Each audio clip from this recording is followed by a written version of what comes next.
안녕하세요. 저는 30대 초반에 이혼하게 된 여성입니다. 남들은 꽃잎 내리는 날 소중한 사람들이랑 소중한 시간 많이 보내고들 하는데 저는 이 기분 전환되는 시기에 이혼하게 되어 참 유감인 일이네요. 너무 기가 막힌 일을 겪어서 여기저기 떠들어보고자 사연을 올려봅니다. 다들 제 사연 다 듣고 나시면 저랑 비슷한 감정을 느낄 거라 감히 확신할 수 있습니다. 작성하다가 저도 모르게 흥분할 수 있으니 양해 부탁드려요. 남편과 저는 회사 면접관과 면접자로 만난 인연입니다. 남편이 저를 면접에서 뽑아준 상사였죠. 그곳은 서비스 관련 직장이었는데 남편이 제 인상을 좋게 보고 웃는 모습이 마음에 들어서 뽑았다고 해줬어요. 우리 회사가 그리 큰 건 아니어서 밥을 먹거나 일을 하면 늘 같은 공간에서 몇 시간씩 얼굴을 맞대고 일을 하거든요. 그렇게 지내다 보면 안 친한 사람들과도 금세 말을 터서 정이 들어요. 저도 실제 입사 한 달도 안 돼서 부서 사람들이랑 사적인 대화를 할 만큼 친해졌었거든요. 그건 남편과도 마찬가지였습니다. 남편이 부서에서 가장 높은 직급이었는데 남편이 나서서 부하 직원들이 불편하지 않도록 분위기를 만들어주니 더 편하게 일했던 것 같아요. 남편의 그런 점이 저도 모르게 멋있어 보였나 봅니다. 남편에게 정이 들었고 남편이 제게 먼저 말을 걸어줄 때마다 아주 경청을 하게 되었어요. 그렇게 서로 대화를 자주 주고받다 보니 자연스럽게 질긴 인연이 되더라고요. 때문에 각자가 미혼이라는 것도 당연히 알게 되었고 그게 관심이 표현이 되어 우린 결국 결혼을 전제로 만나는 연인이 되어버렸습니다. 저희 친정 부모님은 저의 결혼을 누구보다 바랬던 분들이기에 당연히 허락하셨어요. 근데 문제는 남편의 홀어머니였습니다. 시모는 제가 처음 얼굴 뵈러 갔을 때부터 마음에 안 드는 태도를 취하고 계셨어요. 인상을 딱딱하게 굳히고 있었는데 저는 그 모습을 보자마자 우리 결혼을 반대를 한다는 걸 직감했죠. 당연히 이유는 몰랐습니다. 이유를 모르니까 시모의 차가운 반응이 더 버겁더라고요. 나중에 인사를 나누고 본격적으로 대화를 나누기 시작했을 때도 시모가 저한테 관심이 없다는 것이 팍팍 느껴졌어요. 분명 결혼 인사를 간 것이었는데 저만 시모한테 이것저것 질문한 게 다인 자리였습니다. 시모는 제가 묻는 말이 아니고서야 입도 번긋 안 하셨죠. 저를 마음에 안 들어 하시는 것이 너무 강하게 느껴지니 나중에는 저도 뻘쭘해졌어요. 차라리 뭐가 어떻게 마음에 안 드는지 시비라도 걸어주길 바랬을 정도로 적막이 강해서 어색했습니다. 나중엔 남편도 시모의 태도가 기분 나빴는지 자기 엄마한테 한 소리 하더라고요. 엄마, 희재한테 뭐 궁금한 거 없어? 그래도 아들이 결혼하고 싶은 여잔데 예의상이라도 좀 물어보고 그래라. 아들 입장 생각은 안 해? 궁금한 게 있어야 물어보지. 내가 무슨 질문 만들어내는 학생도 아니고 다 늙은 사람한테 무슨 그런 것까지 바라냐? 누가 소개해달라고 한 것도 아닌데. 시모의 대답에 남편은 한마디 더 얹으려고 하는 걸 제가 급히 말렸어요. 오히려 시모에게 관심을 부추기는 것이 더 눈치가 보이더라고요. 그래서 그냥 그 적막을 견디고 있다가 얼른 밥 먹고 자리를 비켜주는 게 낫겠다고 생각했죠. 식사를 어떻게 했는지 기억도 안 났습니다. 저는 설거지라도 하려고 소매를 걷었는데 시모가 그때 처음으로 제게 말을 걸어주더라고요. 남이 자기 물건 손대는 거 싫어한다고 말이죠. 그래서 전 잘 보이고자 하는 마음마저도 퇴짜 맞고 물러서야 했습니다. 시모는 한시라도 빨리 제가 이 집에서 사라지길 바라는 눈치 같았어요. 저는 가방을 챙기고 남편한테 눈짓을 줬죠. 그런 와중에도 시모는 제게 눈길 한 번 안 주면서 식탁만 치웠어요. 그러다 인사 타이밍이 언제 해야 할지 몰라 화장실이라도 한번 가야 할 것 같더라고요. 그래서 잠시 자리를 비웠는데요. 화장실에서 한숨 돌리고 문을 열었는데 바로 앞에 시모가 떡하니 서 있는 거 아니겠어요? 저 진짜 깜짝 놀라서 작게 비명을 질렀습니다. 곧 죄송하다고 얼른 허리를 숙여 인사했죠. 그러자 시모가 제게 다짜고짜 통보하는 말이 있었는데요. 우리 아들이랑 결혼하지 마라. 우리 아들 결혼할 사람 있어. 지금 며느리 될 아이 쪽에 사정이 생겨서 잠깐 결혼이 미뤄진 거야. 문제 해결되면 우리 아들이랑 결혼할 거니까 괜히 헛수고하지 말고 네가 먼저 물러나. 아, 시무가 저를 왜 못마땅해 했는지 그제야 알 수 있었습니다. 시무에겐 소중한 인연인 친구가 있었는데 그 친구의 딸을 옛날부터 자기 아들과 결혼시키고 싶어서 정지해 놓은 것 같더라고요. 그 사실이 아직 남편이랑 얘기가 안 된 건지 아니면 남편은 그 사실을 받아들인 적이 없는데 시무 혼자 밀어붙이는 상황인 건지는 자세히 몰랐습니다. 일단 시무가 그 정도로만 설명을 해주었어요. 어쨌든 그래서 시무가 저랑 남편의 결혼을 반대하는 거였더라고요. 반대하는 이유가 궁금했는데 막상 명확한 이유를 들으니까 갑자기 자신감이 확 떨어지면서 당황스러운 거 있죠. 저는 결국 시무의 통보에 확실한 대답을 못 해드렸어요. 그저 어색하게 웃으면서 작별 인사만 드리고 집을 나와버렸죠. 그리고 이걸 남편한테 말해야 하나 말아야 하나 고민했는데 어차피 제가 이 사실 때문에 남편이랑 헤어질 것도 아니고 말을 하지 않으면 해결 안 될 일이라서 말해버렸어요. 자기 결혼할 사람 있었어? 어머님이 나더러 미리 대기하고 있는 며느리 있으니까 자기랑 헤어지라고 하던데 이게 다 무슨 소리야? 뭐?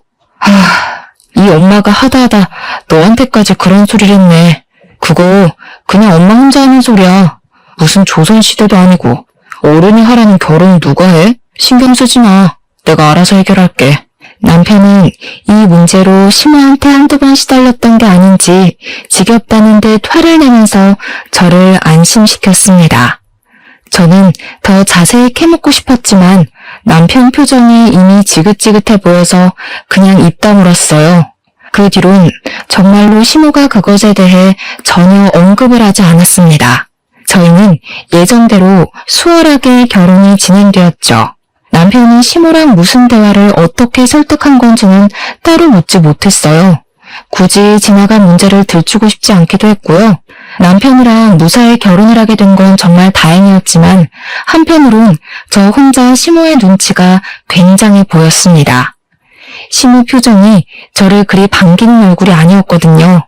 제게 두 눈 똑바로 뜨면서 결혼하지 말라고 선포했던 분인데 자기가 원하는 며느리가 아닌 다른 며느리가 들어가게 됐으니 마음에 들 리가 없을 거잖아요. 그래서 괜히 결혼 후에 있을 고부 갈등이 벌써부터 걱정이 되었죠.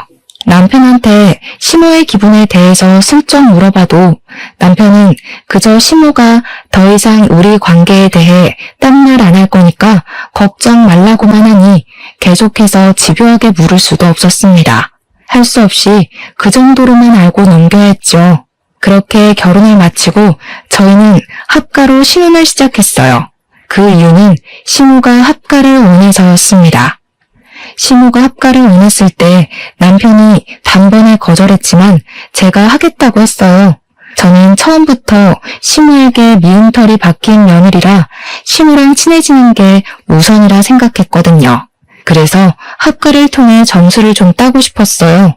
남편이 저더러 시무한테 그렇게까지 잘 보이지 않아도 된다고 했는데 저는 제가 정말 괜찮은 며느리라는 걸 보여주고 싶었고 인정받고 싶었습니다.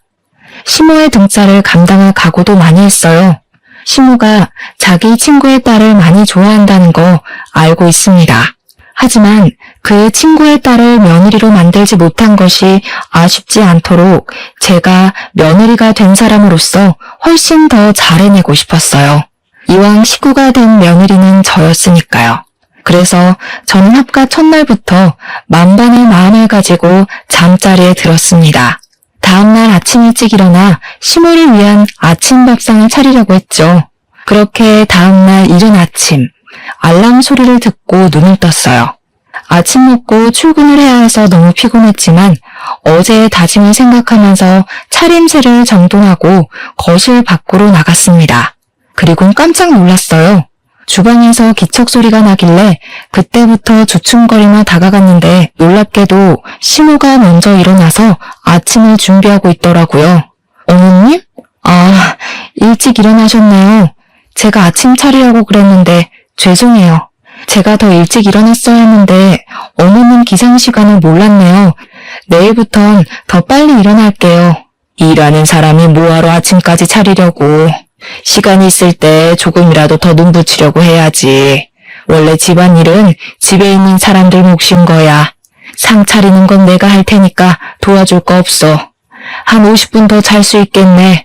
얼른 좀 더 자고 와. 그런데 말이에요. 제가 놀라야 할 부분은 따로 있었더라고요. 시모가 저보다 먼저 일어나서 아침을 준비하고 있었던 것에 기함할 것이 아니라 시모의 말씨와 태도에 기절 초풍해야 할 일이었어요. 그날의 시모는 제가 알던 시모와 확연히 다른 사람으로 변해 있었습니다. 그 갑작스러운 변화가 낯설어서 제가 당장 태도를 어떻게 받아쳐야 될지 계산을 못했을 만큼 당황스러웠어요. 시모는 제게 빈말을 한 것이 아니었는지 한 번도 보여준 적 없는 웃음까지 보여주면서 뭘 귀신같이 서 있기만 하냐고 나중에 졸면서 밥 먹지 말고 얼른 들어가서 자라고 하대요. 진심 같아 보였어요. 정말 저에게 선심을 베풀어주는 모습이었습니다. 저는 시모의 지나친 배려에 못 이겨 결국 얼떨떨하게 다시 방으로 돌아와 버렸어요. 그리고는 침대에 누워 한숨도 못 자고 생각만 했죠. 그날을 기점으로 시모는 그때뿐만이 아니라는 듯이 한결같이 상냥한 태도로 일관하였습니다. 결혼을 반대한 사람이 맞냐는 듯 막상 결혼하고 나니까 잘해주기 시작했어요. 시모의 친절은 몸둘 바를 모를 정도였는데요. 아침마다 저보다 먼저 일어나서 아침상을 준비하셨고 제 손이 닿기 전 집안일을 먼저 해주셨어요. 결혼하기 전에는 시모 목소리도 듣기 힘들었는데 합가하면서부터는 제게 먼저 말도 걸어주시고 일하고 온 제가 피곤할까봐 안마 의자도 양보해 주셨습니다. 저 솔직히 합가한 후로 제가 다짐한 걸 하나도 지키지 못했었어요. 시모가 너무 잘해줘서요. 그게 너무 감사하지만 한편으로는 오히려 며느리로서 마이너스만 되는 것 같아서 시모한테 부탁을 한 적도 있었습니다. 어머님께서 다 해주시니까 제가 아무것도 할 게 없네요. 혼자 힘드시게 다 하지 마시고 저한테도 좀 알려주세요. 저도 어머니 이 집 안사람인데 같이 돕고 싶어요. 괜찮다니까 그러네. 네가 나 고생하는 거 알아주기만 해도 피로가 싹 다 풀려. 내 걱정하지 말고 집에 오면 푹 쉬어. 밖에서 일하고 왔는데 집에서까지 일하면 쓰나. 제가 뭘 하려고만 하면 늘 이런 식이니 뭘 할 수도 없었어요. 저는 결국 조금씩 시모의 배려를 받아들이기 시작했죠. 출근 때도 퇴근하고 와서도 시모 덕분에 맛있는 밥을 먹는데 엄마 생각도 나고 얼마나 든든한지 몰라요. 그리고 잘 생각해보면 마냥 미안해하기보단 받는 만큼 고마워하는 것도 하나의 화답일 수 있겠다는 생각이 들더라고요. 그때부터 저는 시모에게 좀 더 적극적으로 표현하고 다가가는 며느리가 되는 걸로 방향을 바꿨습니다. 어머님, 진짜 너무 맛있어요. 매번 너무 감사해요. 제가 해드려야 되는데 비법 알려주시면 다음 쉬는 날에 봐서 제가 대접해드릴게요. 아유, 됐다. 나도 너희들 해먹이는 재미로 자꾸 하는 거지 뭘. 그리고 너희들이 돈도 주지 않냐. 내가 가만히 앉아서 용돈만 받고 놀 수 있나. 에이, 그건 어머님 놀고 먹으라고 드리는 돈이라니깐요. 어머님이야말로 그것 때문에 저희 신경 쓰는 거 그만하시고 제발 어머님만 생각하세요. 그게 저희 마음 생각해 주시는 거예요. 알겠죠? 고맙다. 집에 밝은 사람 하나 들어오니까 분위기가 갈수록 환해지네. 저랑 남편은 서로 돈을 조금 보태서 시모한테 용돈을 주고 있는데 시모는 그걸로 적당한 선에서 사고 싶은 물건을 사기도 했습니다. 알아서 적금도 넣는 것 같았어요. 제가 집에서 며느리 노릇을 잘 못해주고 있는 반면 시모는 제게 과분할 정도로 잘해주니 용돈이라도 챙겨드려야 될 것 같더라고요. 그래서 원래 50만 원을 주고 있었는데 며칠 뒤에는 그냥 제 마음이 시모에게 좀 더 쏠려서 개인적으로 20만 원 더 얹어드렸어요. 그러니 시모가 한날 제게 따로 찾아와 고맙다며 손까지 잡아주더라고요. 그날은 따뜻한 말까지 건네줬는데 진심으로 눈물 날 뻔했습니다. 내가 이런 귀한 며느리를 못 알아보고 하마터면 놓칠 뻔했네. 이전에 섭섭한 거 있었으면 그냥 늙은이가 노망이 났었나 보다 하고 잊어줘. 그때 속상함을 안 잊었을 수가 있겠습니까? 저는 진작에 제 결혼을 반대했던 시모의 차갑던 모습을 깡그리 잊어버렸어요. 고부 갈등을 너무 걱정했는데 시모에게 며느리로 인정받으니까 괜한 걱정이었다는 것을 새삼 느꼈었네요. 시모가 마음의 문을 대놓고 열어주니까 저도 자신이 생겨서 더 다가갈 수 있었던 것 같아요. 그래서 저는 시간 날 때마다 시모의 어깨도 주물러주고 일부러 시모랑 시간 내서 데이트도 했습니다. 아, 그리고 저랑 남편이 합가를 하자마자 임신을 준비하고 있었어요. 시모한테도 미리 얘기를 했었는데 혹시 시모가 그래서 저한테 더 잘해주는 건가 싶기도 했습니다. 제가 남편한테 시모가 잘해준다고 자랑을 한 적이 있었거든요. 그랬더니 남편이 그런 얘기를 하더라고요. 엄마가 손주 결혼하는 것까지 보는 게 꿈이라고 늘 말씀하셨거든. 그래서 아마 우리가 아기 준비한다고 했을 때 좋았을 수도 있겠네. 어쨌든 그것 때문이라도 엄마가 당신한테 잘해서 다행이다. 이유가 뭐가 됐든 그 말을 들으니 저는 하루라도 빨리 임신을 하고 싶었습니다. 시모에게 아기를 빨리 안겨주는 것이 효도라고 생각했기 때문이었죠. 근데 마음이 조급해서 그런가 희한하게 새 생명을 갖는 것이 쉽지가 않더라고요. 여자는 임신 때문이라도 평소 몸 조심하고 다녀야 되잖아요. 그런 주의를 듣고 사는 존재치고는 제가 너무 임신이 안 돼서 갈수록 난처했습니다. 시모는 저에게 은근히 임신에 좋은 음식이나 건강 음료 등을 마련해서 건네곤 하는데 저는 그에 마땅한 화답을 얼른 보여드리지 못하고 있으니 마음이 불편했어요. 그렇게 임신하고자 노력만 하는 것이 어느덧 3년이 되었는데도 깜깜무소식이었습니다. 혹시나 해서 남편이랑 시간 내어 병원검진도 받아보았어요. 남편도 저도 임신에 문제 없다는 답변을 들어서 희망 고문인 셈이었습니다. 그렇게 시간만 계속 보내다가 오랜만에 시모랑 과일이나 먹을까 싶어 시모 방을 찾아갔는데요. 시모 잠깐 화장실 갔는지 없더라고요.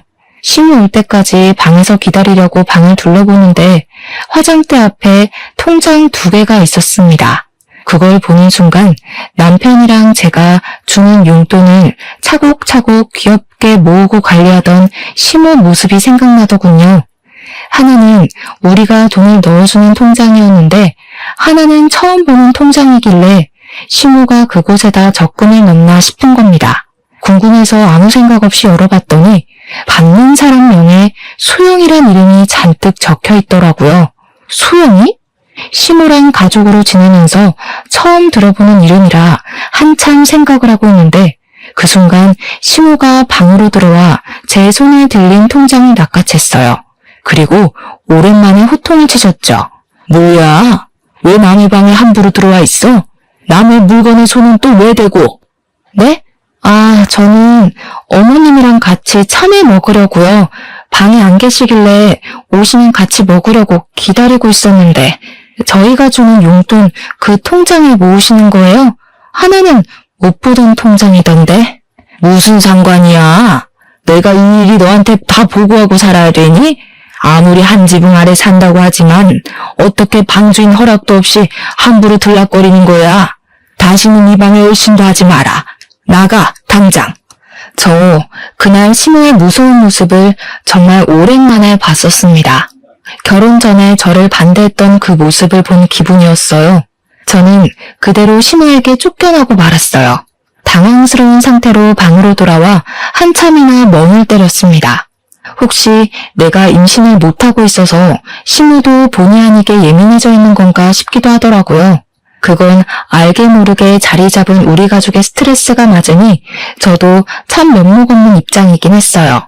그런데 제 머릿속엔 소영이란 이름도 계속 마음에 걸렸는데요. 분명 받는 사람 이름에 소영이가 찍혀 있었단 말이죠. 소영이가 누구길래 시모는 소영이란 사람에게 꾸준히 돈을 보내고 있었는지 궁금했어요. 날짜를 보니까 최근까지 일자가 찍혀있던 걸 보면 계속 가깝게 지내는 인연이라는 것 정도는 추측할 수 있었습니다. 일단 그것 이상으론 제가 알 수 있는 것이 뭐 없어서 시간만 흘려보냈어요. 그보다 문제는 시모와 틀어진 관계를 어떻게 풀 것인가라는 것입니다. 그리고 다음날 의외로 시모가 먼저 제게 사과를 해왔습니다. 세아가, 어젠 내가 너무 예민했지? 간밤에 안 좋은 꿈을 꿔서 잠을 잘 못 잤는데 그 바람에 내가 좀 예민했나 보다.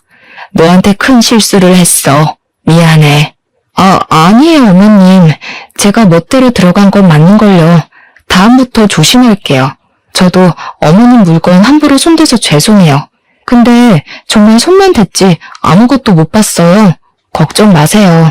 일단은 시모가 혹시라도 무엇을 걱정할까봐 그렇게 둘러대줬습니다. 그래서 그런가 시모가 눈에 띄게 안색이 밝아지는 것 같기도 했어요. 어쨌든 저는 다소 찝찝한 기분으로 며칠을 보냈고 시모와 저는 다시 평소처럼 잘 지냈습니다. 그리고 며칠 뒤였어요. 남편이 아파서 연차를 냈다길래 제가 같은 직장에서 일하는 입장인지라 걱정되어서 일이 제대로 안 되더라고요. 결국 급하게 마무리만 한 뒤 저도 조금 일찍 퇴근했습니다. 남편한테는 따로 문자만 넣은 뒤 귀가를 했어요. 도어락을 열고 집에 갔더니 아무도 나와보는 사람이 없더라고요. 그래서 다들 방해했나 싶어서 기웃거렸는데요. 느닷없이 화장실 쪽에서 무슨 웅성대는 소리가 들리는 겁니다. 소리 나는 쪽으로 가까이 갔더니 남편과 시모가 티격태격거리고 있는 거 아니겠습니까? 엄마 진짜 제정신이야? 그게 말이 된다고 생각해? 걔도 제정신이 아니고서야 그런 걸 한다 했다고? 난 싫어. 둘이서 한맞춰온 걸 왜 나한테 하라고 강요해? 난 싫다고. 너더러 같이 살아달라는 거 아니잖아.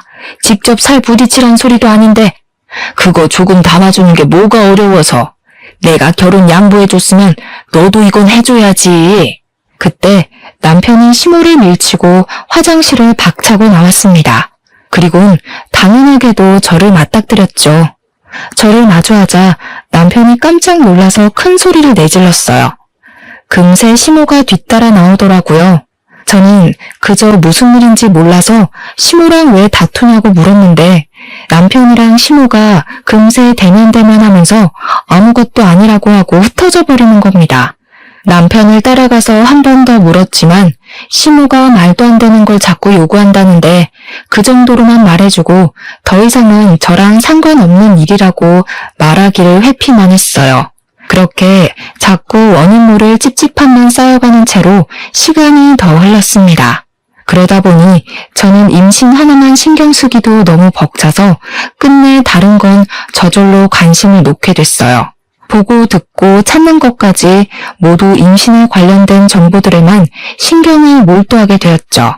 제가 노력하는 만큼 남편도 함께 노력해줘서 마음이 외롭지는 않았습니다.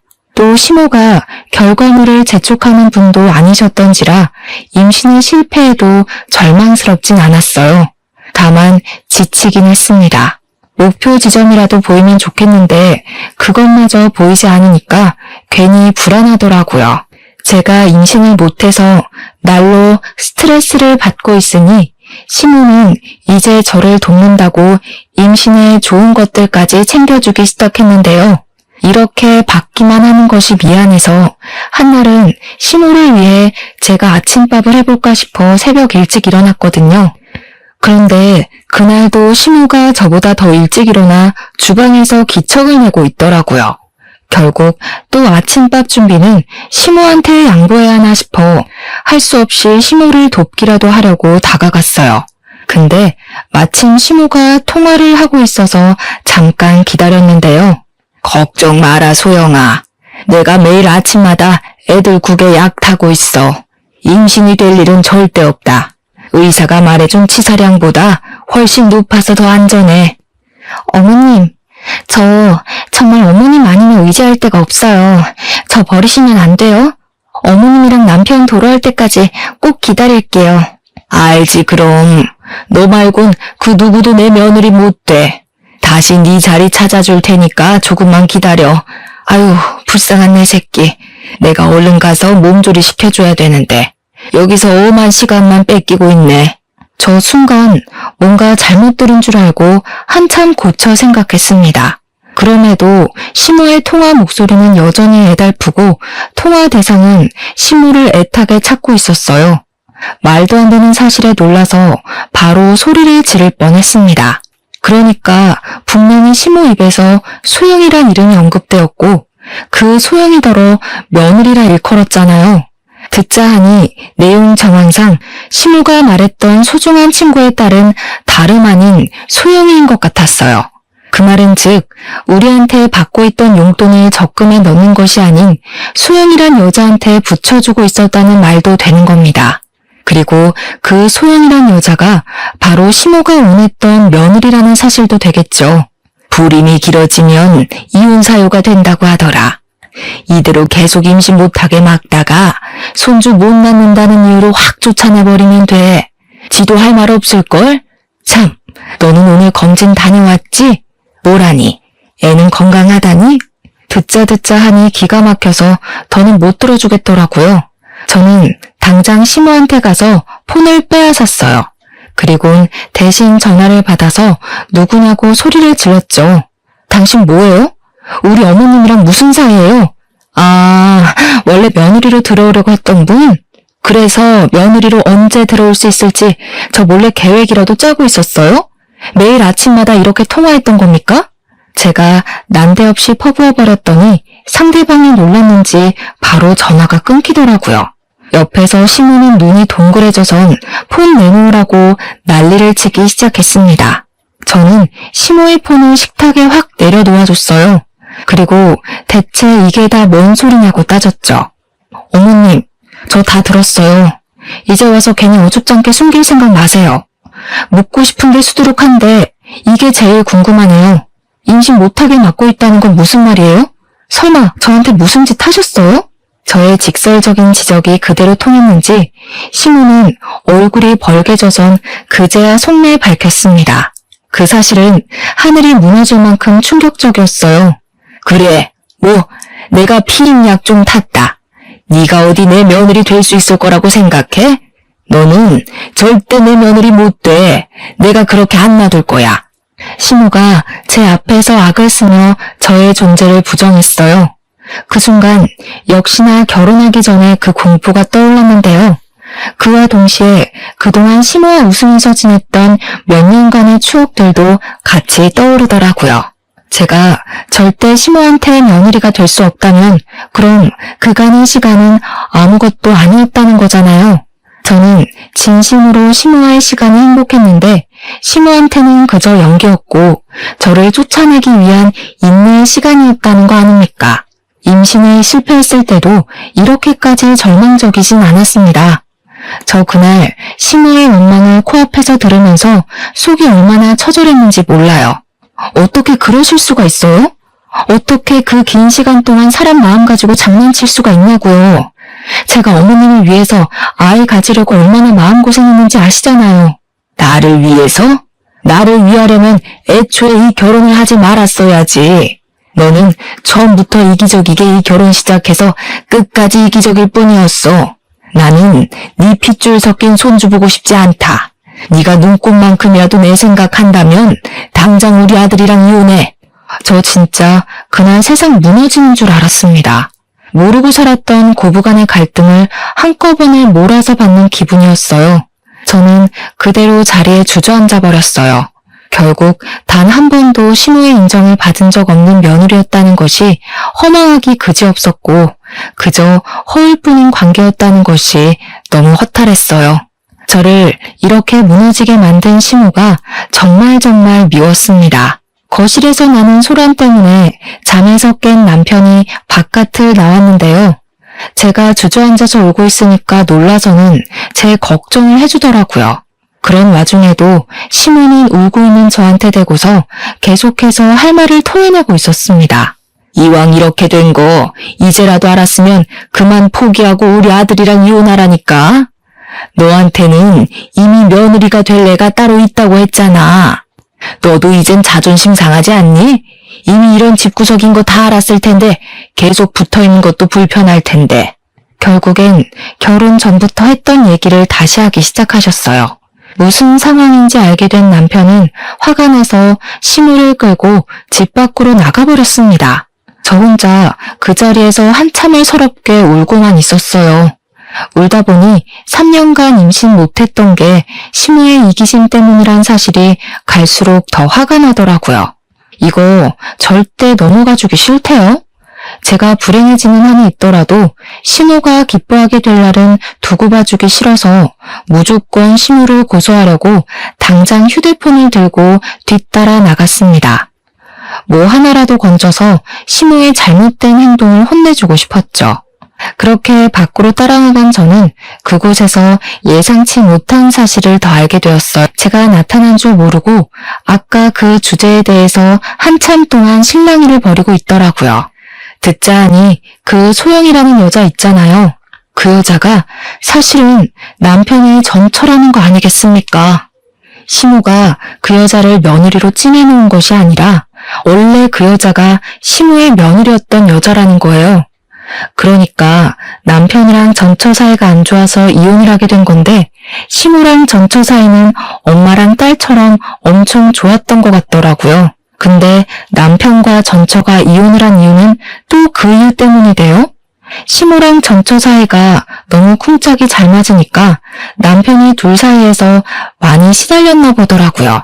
누가 자식인지 모를 정도로 편애가 생겨버렸다고 하니 남편이 자연스레 바깥을 많이 나돌게 되었고 그럴수록 전처와 시무의 잔소리는 늘어가고 끝내 못 견딘 남편이 이혼을 한 경우 같았습니다.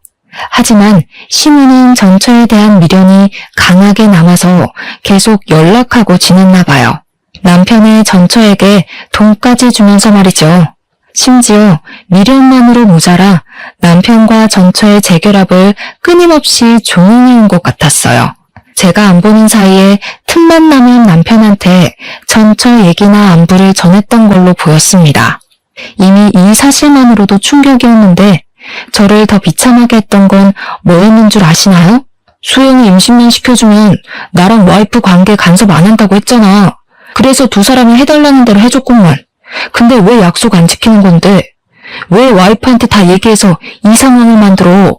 이제 어쩔 거야? 누가 통화 엿듣고 있을 줄 알았겠니? 이왕 이렇게 돼버린 거 그냥 소영이랑 재결합해라. 소영이가 네 애 가졌는데 네 애 이대로 아빠 없는 자식 만들 거야?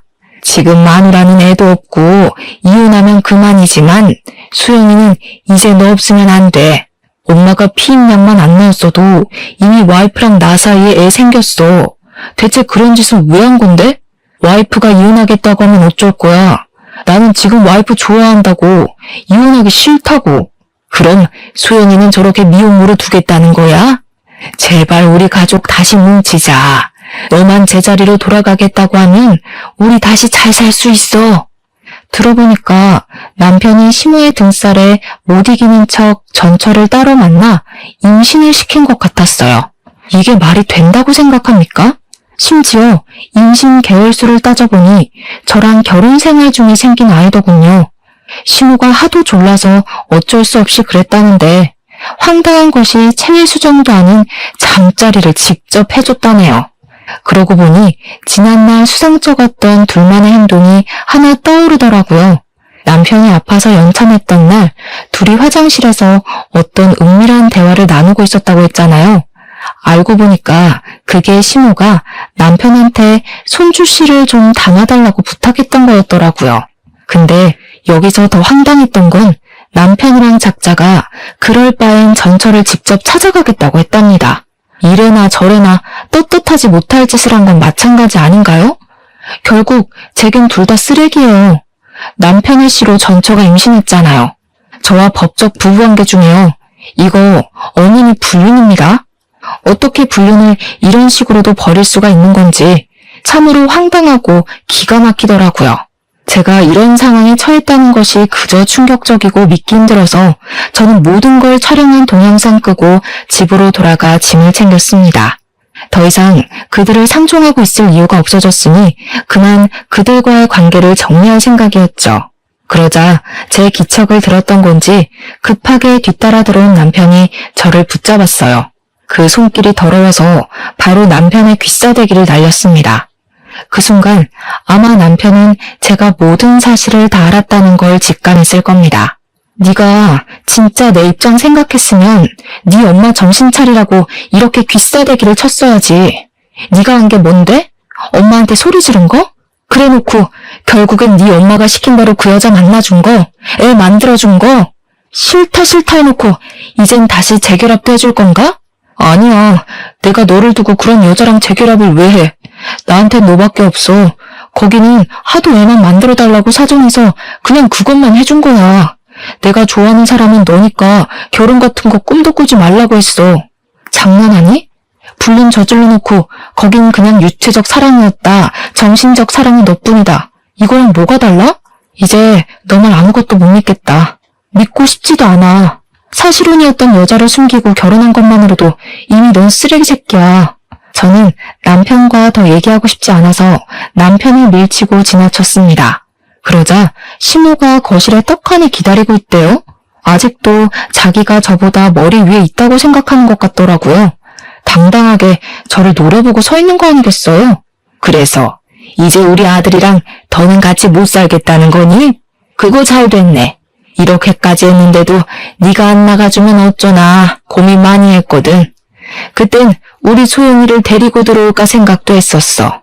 저는 시모가 뭐라고 짓거리던 대답하지 않고 그냥 시모의 어깨를 강하게 치고 나갔습니다. 저를 향해 야! 하고 소리를 질렀어요. 부르길래 그제야 저도 대답을 해드렸죠. 전국 방방곡곡 뒤져서 그 소영이란 년 찾아내기 전에 상스러운 입 제발 닥치세요. 쓰레기들한테 내 시간 그만 낭비하고 싶어서 소송으로 끝내고 싶거든요. 근데 자꾸 저 자극하면 진짜 최선을 다해서 시간 낼 거예요. 당신들이랑 소영이면 그리고 당신 손자? 피눈물 흘릴 때까지요. 제 말에 도끼가 조금 느껴졌을지 모르겠는데 저 진심으로 도끼를 품었었습니다. 시모가 아무 대답 못했던 걸 보니 화가 나 미칠 것 같던 제 감정이 제대로 전달되긴 했나 봐요. 저 그대로 집을 나오려고 했더니 남편이 불이 나게 뛰어나와서 저를 한 번 더 붙잡더라고요. 근데 그걸 시모가 쫓아와 자기 아들을 잡아당기는 거 아니겠습니까? 남편은 저를 보내지 않으려고 하고 시모는 저를 보내려 하니 모양새가 참 웃겼습니다. 여보, 내가 진짜 잘못했어. 한 번만 봐주면 안 될까? 당신이 소영이 애 지워달라고 하면 내가 가서 그렇게 할게. 그러니까 제발 이혼하자고 하지 마. 부탁이야.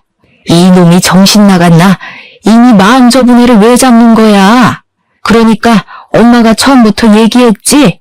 전에는 우리 집사람이 못 된다고 했잖아. 시모 말을 듣는데 왠지 모르게 열이 받았어요. 그냥 뭔가 이 집 식구들에게 이용당한 기분이 들더라고요. 제 시간을 빼앗긴 기분도 들었고요. 그래서 뭔가 그냥 시시하게 집을 나가는 것이 아쉬운 마음이 들었습니다. 그 타이밍에 갑자기 좋은 아이디어가 떠올랐어요. 아까 시모가 저를 주려고 만들고 있던 과일 주스가 생각나대요.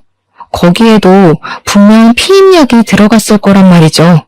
저는 저를 붙잡고 실랑이를 벌이고 있는 그들을 뿌리치고서 다시 집 안으로 들어갔습니다. 그러자 남편은 제가 생각을 바꾼 줄 알고 좋아하고 시모는 제가 생각을 바꾼 줄 알고 쌍욕을 하더군요. 그러거나 말거나 저는 과일 주스를 들고 시모에게 다가갔어요. 시모는 그것을 자기한테 던지는 줄 알고 식겁하더라고요. 그 모습을 실컷 구경해주고 그대로 지나쳐서 시모 방으로 걸어갔습니다. 그리고는 시모가 평소 애지중지했던 모피겉옷 찾아냈어요. 그 모피겉옷은 시모가 가진 재산 중에 가장 비싼 물건이기도 했지만 우리 친정에서 예단으로 준비한 시모에게 주는 선물이었습니다. 어차피 인정하지도 않은 며느리의 집안에서 받은 선물이니 시모한테 필요 없을 거라고 생각했어요. 그래서 과일 주스를 바로 그 모피 옷에 냅다 뿌려버렸죠. 그러자 시모 비명을 지르면서 경악하더라고요. 시모가 저만큼이나 더 괴로웠으면 좋겠기에 집을 나서기 전에 작별 인사도 제대로 해줬습니다. 저 소송할 거예요. 그렇게 아끼시는 며느리도 상간녀로 고소할 거고요. 돈 갚느라 잘 먹고 잘 살지는 모르겠는데 일단 아이 안 생기게 막아준 건 새삼 감사하네요. 내 아이한테 그쪽 같은 할머니 생겼으면 최악이었을 것 같아. 그만한 지옥이 또 어디 있었겠어요? 거기서 거기인 사람들끼리 어디 손잡고 잘 살아보세요. 그 집을 나오자마자 친정으로 갔습니다. 친정에서는 제 사정을 알고서 제가 그랬던 것처럼 엄청 기가 막혀 하셨어요. 그래도 제가 변호사를 선임해서 그들을 이혼소송에 상간녀 소송과 정신적 손해배상 청구, 사기죄까지 하여 위자료 두둑하게 받아냈어요. 부모님이 그건 참 잘했다고 하시더라고요. 부모님은 특히 전 시누보다 전 남편한테 더 실망하셨어요. 전 남편이 사실혼 관계를 숨기고 있었다는 것에 세상 참 무섭다고 표현하셨습니다. 저도 설마 결혼 사실을 속이는 사람이 있나 말도 안 된다고 생각했었는데 막상 겪고 나니까 그런 사람도 있다는 걸 알았네요. 역시 세상은 뭐든 함부로 단연지을 순 없는 것 같아요. 그리고 전 현재 이직을 하진 않았습니다. 전 남편이 먼저 일을 그만뒀거든요. 원래는 제가 그만두려고 했는데 전 남편이 위자료 때문인지 지방으로 이사를 가는 바람에 자연스레 눈에서 멀어졌어요. 전 남편이 사무실 자리를 정리하고 나가기 전에 저와 마지막으로 대화를 청해서 시간을 내줬는데 그때 그런 말을 하더라고요. 전처가 아이를 잃었다고 말이죠. 굳이 자기가 책임질 생각은 없었으나 그걸 빌미로 자꾸 자기 엄마랑 전처가 자기 발목을 붙잡아서 그냥 같이 살까 생각도 했다네요. 그런데 전처가 아이를 잃는 바람에 그런 생각 싹 접고 바로 전처를 내다 버렸답니다. 다신 보지 말자고 하면서 말이죠. 제게 굳이 그런 얘기를 하는 이유는 저를 붙잡고 싶어서가 아니라 그냥 혹시라도 제가 먼 훗날 전 남편을 생각할 때 전처랑 잘 먹고 잘 사는 모습으로 떠올리진 말았으면 해서 알려주는 거라고 하더군요. 그날 그렇게 마주한 시간이 전 남편과의 마지막 시간이었습니다. 현재는 충청도 어딘가에서 빚 갚으며 살아가고 있겠죠. 제가 다른 사람을 만나서 결혼했다면 이혼까지 가는 경험은 피할 수 있었을까요? 가끔은 그런 생각이 들기도 하네요. 이혼이 누구에게나 올 수는 있지만 아무에게나 온다고 생각하지 않거든요. 저도 뭔가 어긋났던 부분이 있었기 때문에 이혼이란 수순을 밟을 수밖에 없었던 사람이 아닌가 싶습니다. 그래도 이혼이란 결정이 저의 불행이 아닌 행복을 위한 선택이었기 때문에 제가 지금 이렇게 마음이 편해요. 앞으로는 지난 과거를 잊고 다가올 미래만을 생각하면서 좀 더 나은 제가 될 수 있도록 가꾸면서 잘 살아가 보도록 하겠습니다. 기가 막힌 제 사연 다들 어떻게 들으셨는지 모르겠네요. 청취자분들은 꼭 재수 좋은 일들만 가득했으면 좋겠습니다. 고맙습니다.